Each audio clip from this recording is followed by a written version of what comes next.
제자들이 예수님께 다음과 같이 여쭈었습니다. 마지막 때 징조가 어떤 징조가 있습니까? 지구의 종말, 인류의 종말은 언제쯤 이런 징조가 나타날 때 지구의 종말이 가까웠다고 우리가 생각할 수 있겠습니까? 이렇게 제자들이 예수님께 질문을 했을 때에 우리 주님께서 다음과 같은 말씀을 하셨습니다.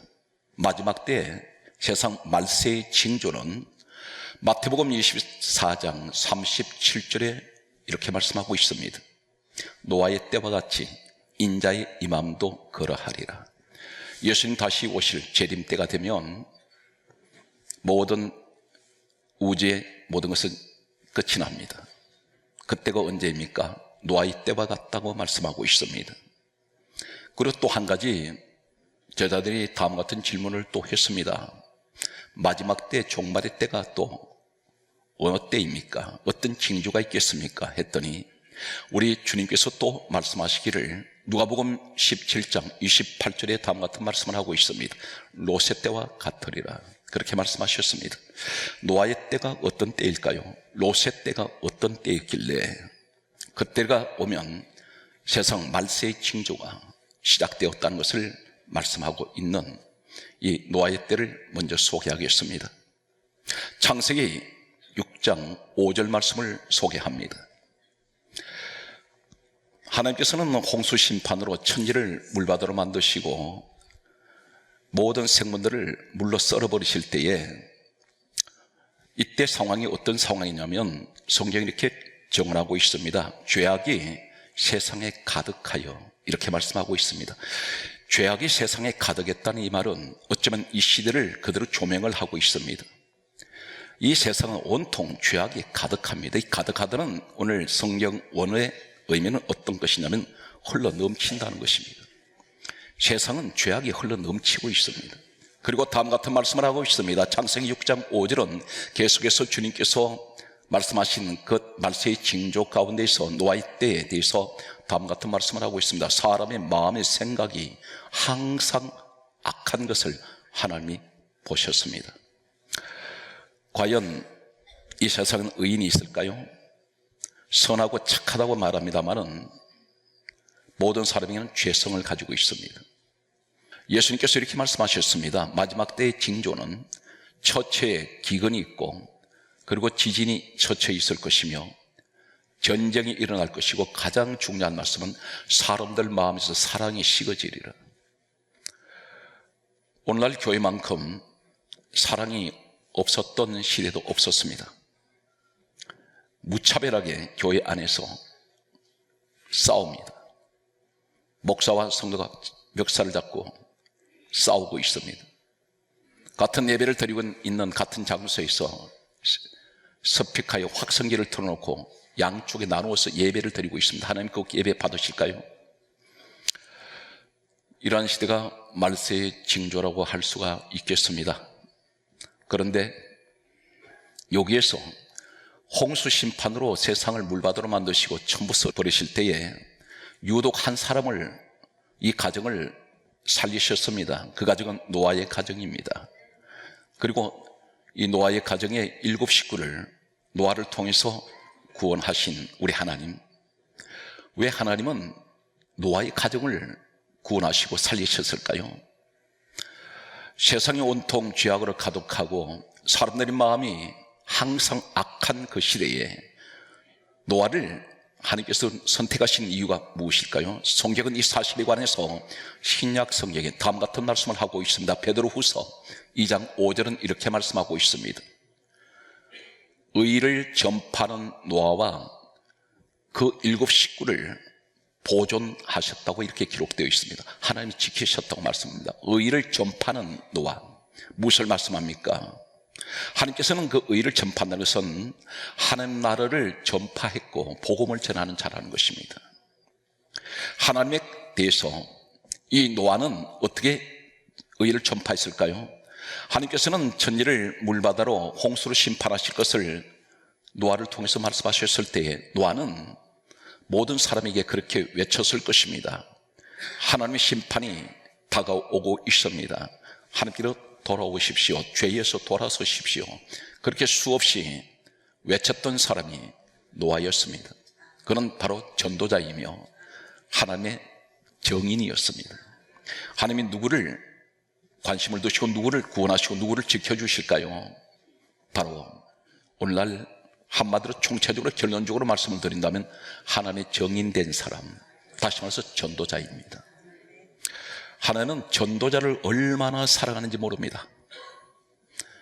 오늘 성경 말씀은 다시 옮겨가겠습니다. 롯의 때를 소개하겠습니다. 이 롯의 때를 소개하기 위해서는 창세기 19장으로 소개하겠습니다. 창세기 19장 1절 이하의 말씀을 보게 되면 롯이라는 사람이 소돔성에 살고 있었습니다. 하나님께서는 이 소돔성을 유황불로 태우시기 위해서 지금도 수천 년이 흘렀지만 이 소돔성에 있던 자리에는 돌멩이 하나도 새까맣게 타서 그곳에는 풀 한 폭이 자라지 않는 곳입니다. 저주의 땅으로 변해버렸습니다. 온통 그 주변은 새까만 불로 태워지는 흔적밖에는 남아있지 않습니다. 이곳에 하나님께서는 천사를 보내셨습니다. 이 두 천사가 오면서 남자의 모습으로 들어갔습니다. 이때에 롯이 두 천사를 영접을 하고 자신의 집으로 안내를 했습니다.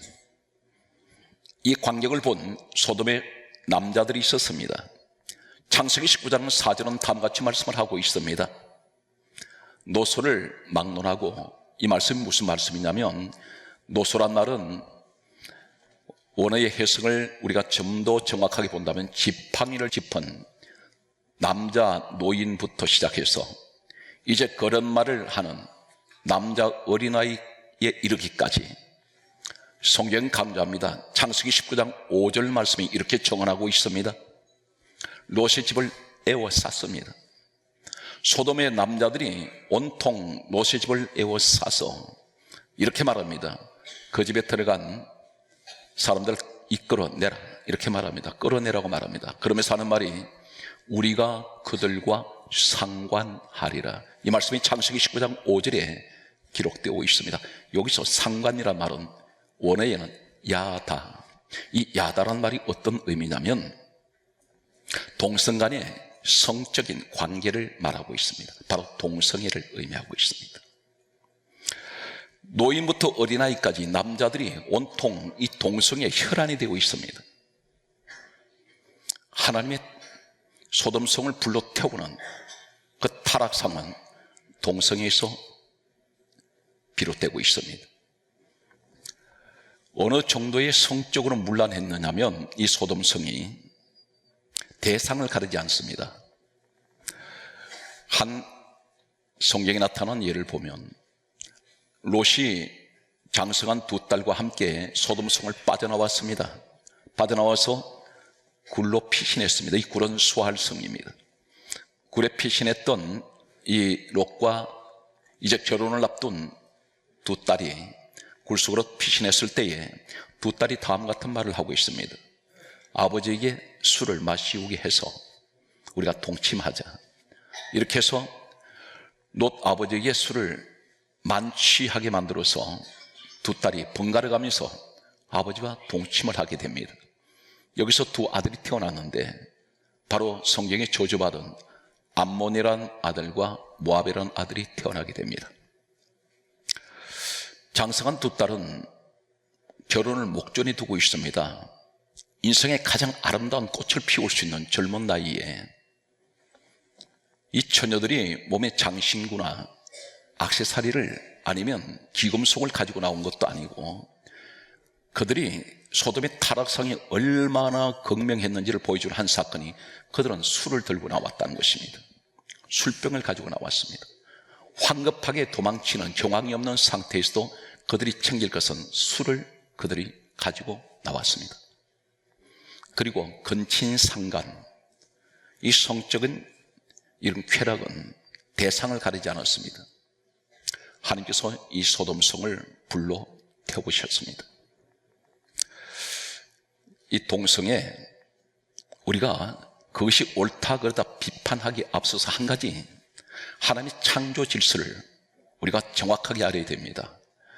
에덴 동산에서 하나님께서는 하와와 아담을 지으셨습니다. 아담 남자와 하와는 여자를 지으신 후에 하신 말씀이 두 사람이 연합하여 한 몸을 이룰지어다. 이것이 부부의 창조 질서입니다.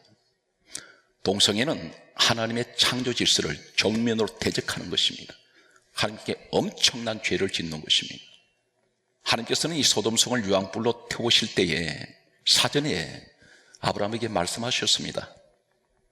그때에 아브라함이 하나님께 다음과 같은 말씀을 올리게 됩니다. 이 말씀이 창세기 18장 32절에 기록되어 있습니다.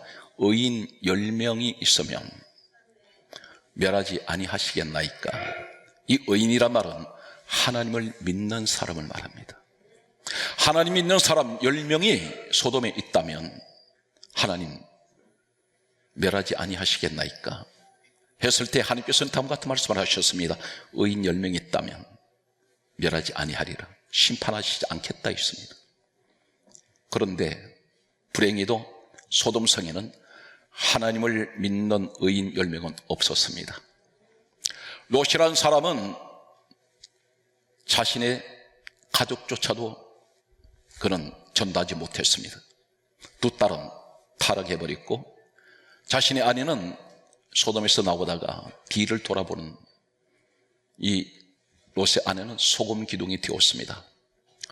결혼을 앞둔 이제 두 딸의 사위가 남편이 될 수 있는 이 두 사위는 롯의 말에 성경 강조합니다. 농담으로 여겼더라.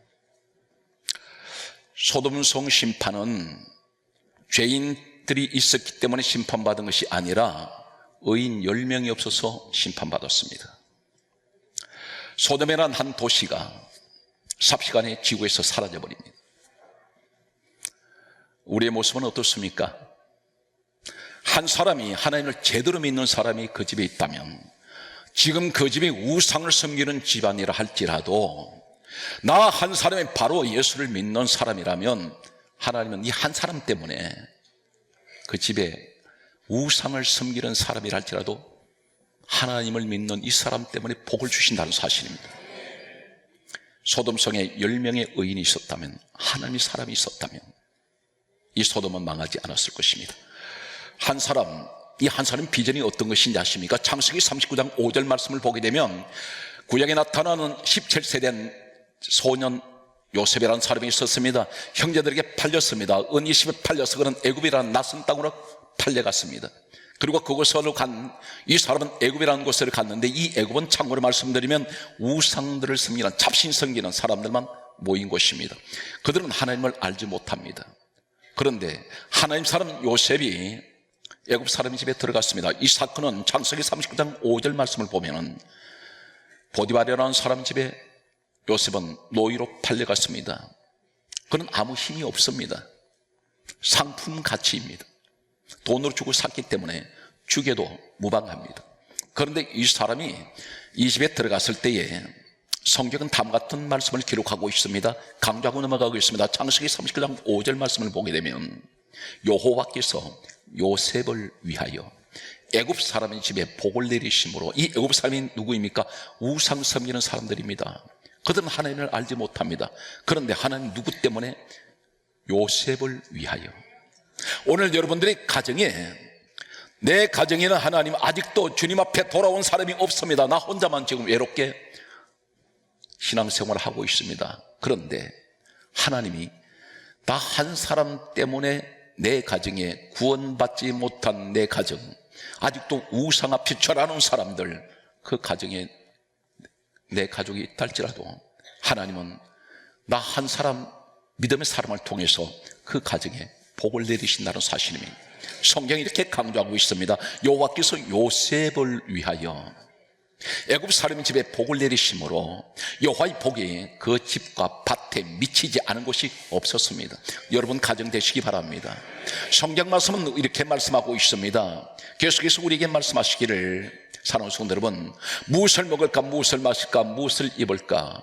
우리는 밤낮 없이, 현대인들은 시간이 쫓기고 있습니다. 먹고 살기 위해서. 내가 움직이지 않으면 먹고 살기가 힘들기 때문에 의식주 걱정을 하고 있습니다. 늘 경제적인 문제 때문에 전전긍긍하고 있습니다.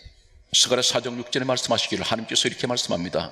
이는 힘으로 되지 아니고 능으로 되지 아니한다. 무슨 말씀입니까? 내가 노력해서 되는 일이 있는가 하면 되지 않는 일이 있다는 것입니다. 불가능합니다. 그런데 하나님께서는 이 땅의 복뿐 아니라 장차 이 땅을 떠나서 내가 천국에 들어갔을 때 천국에서 똑같은 사람들에게 똑같이 주시는 상급이 있는가 하면 특별한 자리에 앉히는 사람들이 있습니다.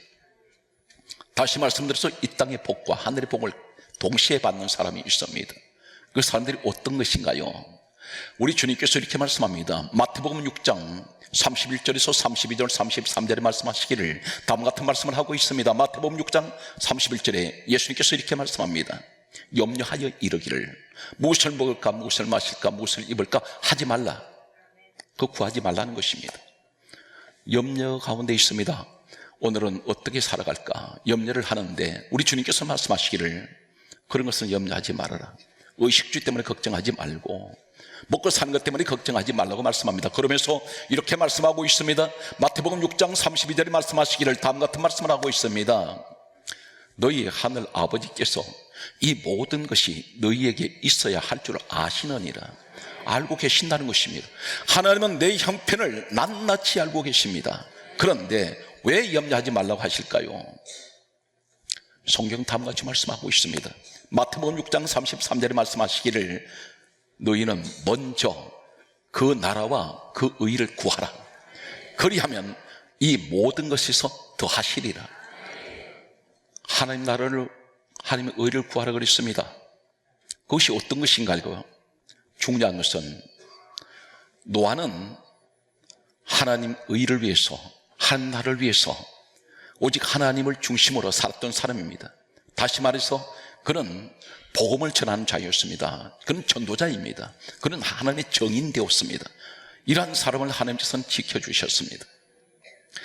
오늘 성경 말씀을 계속해서 이 땅에서 인류 최초로 죽음을 보지 않고 하늘로 살아서 올라간 사람이 있습니다. 하나님이 데려가신 사람이 있습니다. 그 사람이 누구입니까? 성경 말씀을 소개합니다. 창세기 5장 21절 말씀을 보게 되면 에녹이라는 사람이 있습니다.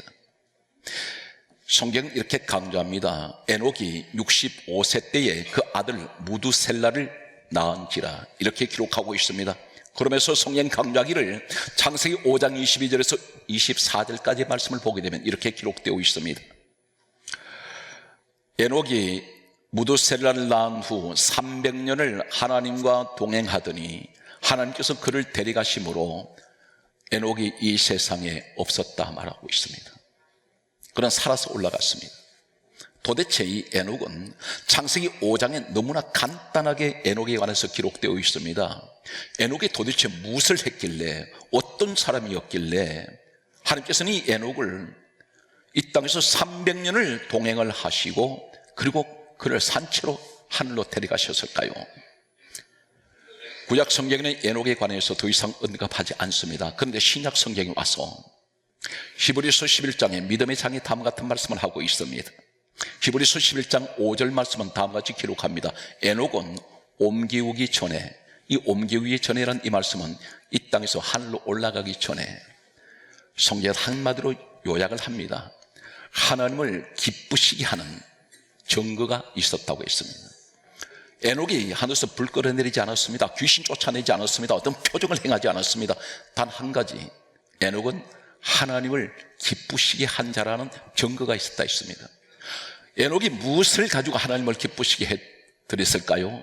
성경은 한 군데 에녹 이야기가 기록되지 않습니다.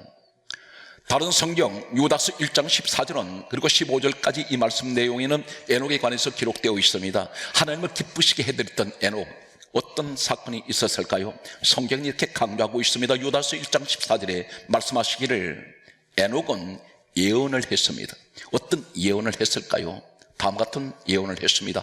주께서 수많은 거룩한 자와 함께 임하셨나니, 다시 말씀드려서 이 땅에 주님이 오십니다. 오실 때 무엇을 말씀합니까? 세상 가운데 죄악 가운데 살아간 사람들에게 그들에게 전도했습니다. 하는 나라를 선포했습니다. 전파했습니다. 다시 말해서 그는 하나님의 증인입니다. 하나님 앞에 돌아오도록 바로 에녹은 전도한 사람입니다. 노아도 하나님이 증인이었으며 전도자입니다. 그리고 이 에녹도 하나님을 증거한 사람이며 증인이며 그런 전도자였습니다. 하나님께서는 이 사람을 기뻐하셨습니다. 그리고 그를 데려가셨습니다.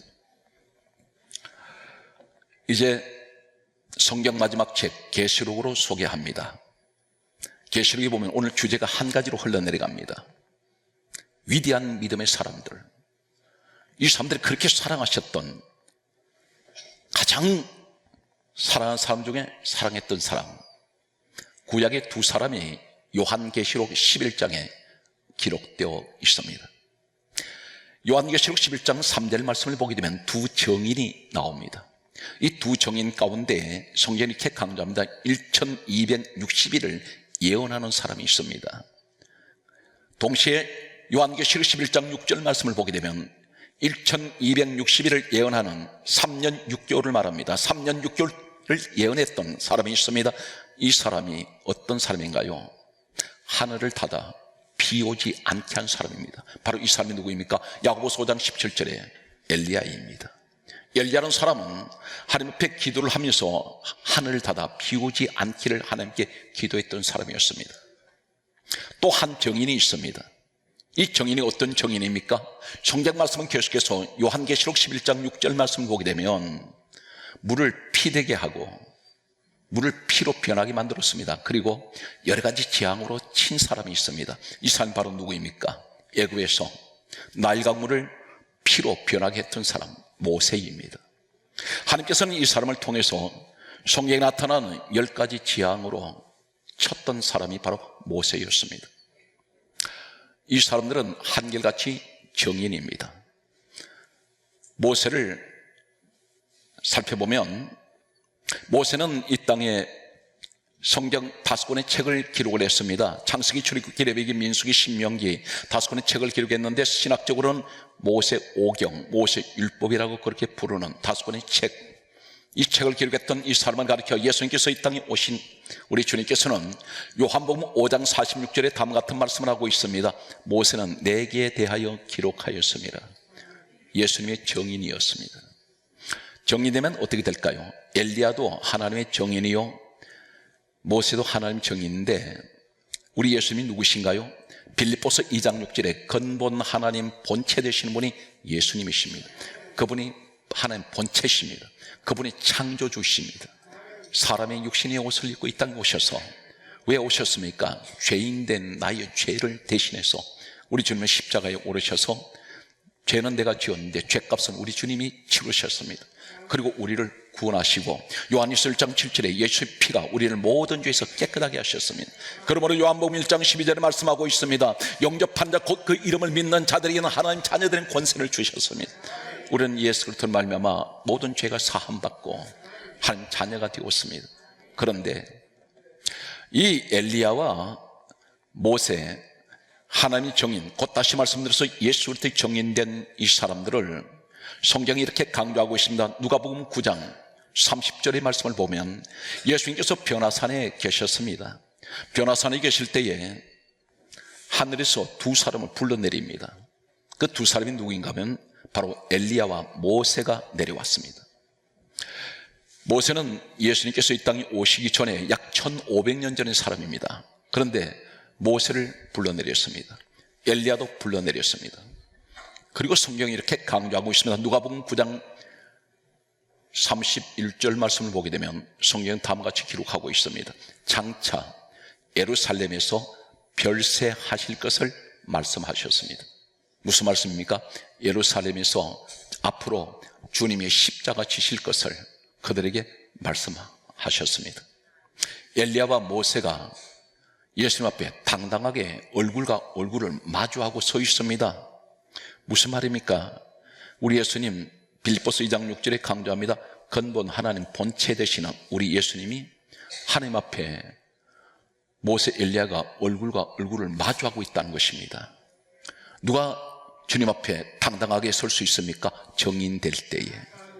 사랑하는 성도 여러분, 전도라는 것은 누가 강요해서 하는 것 아닙니다. 전도는 어떤 사람이 할까요? 계속되는 말씀을 소개하겠습니다.